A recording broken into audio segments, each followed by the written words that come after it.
Hello, my name is Michelle Meyers and I'm a biomedical engineering student at the College of New Jersey located in Ewing, New Jersey. This summer, under the New Jersey Space Grant Consortium Summer Internship, I was able to work in a biomechanics laboratory with Dr. Anthony Lau. The title of my project is The Effects of Galactic Cosmic Radiation on the Material Properties of Bone.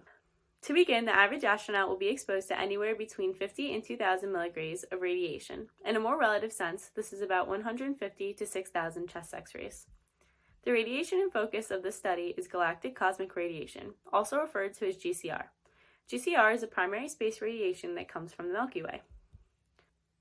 A cohort of 12 Long Evans rats were used in the study. 6 were exposed to 50 centigrays of GCR and 6 remained sham controls.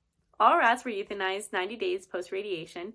The rats were dissected and their hind legs were collected and stored in 70% ethanol. These hind legs were then embedded in epoxy resin, cut with a diamond saw, and polished in order to expose flat cortical bone. Spherical microindentation was used to measure the material properties of the bone. This method was chosen to avoid damage to the specimen. A 0.3 mm diameter ruby tip was used and each specimen was indented 4 times, one in each anatomical position, which included medial, posterior, anterior, and lateral. A MATLAB script was used in order to calculate instantaneous and long-time shear moduli. Then a statistical linear mixed model was used to interpret the data. No statistically significant differences between sham and exposed specimen were found. The p-value of the instantaneous shear modulus was found to be 0.292, and the long-time shear modulus was found to have a p-value of 0.686. Statistical significance was found when comparing anatomical position and instantaneous shear modulus with a p-value of 0.033. No statistical significance was found when comparing anatomical position and long-time shear modulus, but a low p-value of 0.102 was found.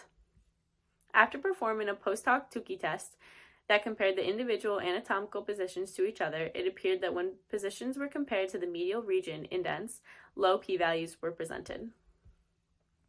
Trends in sex differences were found in both long-time and instantaneous shear moduli, in which female specimen demonstrated larger material bone properties. The lack of statistical power is due to the small sample size. The remainder of the animal cohort was delayed due to COVID-19. In this study, infinite half-space and homogeneity assumptions were made. Therefore, any observable porosity was avoided. This could confound the bone material quality. According to the findings, the medial region of the bone showed larger instantaneous and long-time shear moduli when compared to the other positions. This could be due to the medial region usually being the thinnest region of the bone. Therefore, the infinite half-space assumption may not have always been met. The study presented that females have higher instantaneous and long-time shear moduli when compared to males. This trend corresponds to a previous study that suggests that estrogen-containing specimens develop less severe cataracts in response to ionizing radiation. As NASA works to man a mission to Mars, it is important that the effects of radiation on the human body are studied. Future work looks to include a larger sample size to increase statistical power, as well as dive deeper into studying the relationship between sex and radiation exposure. Thank you.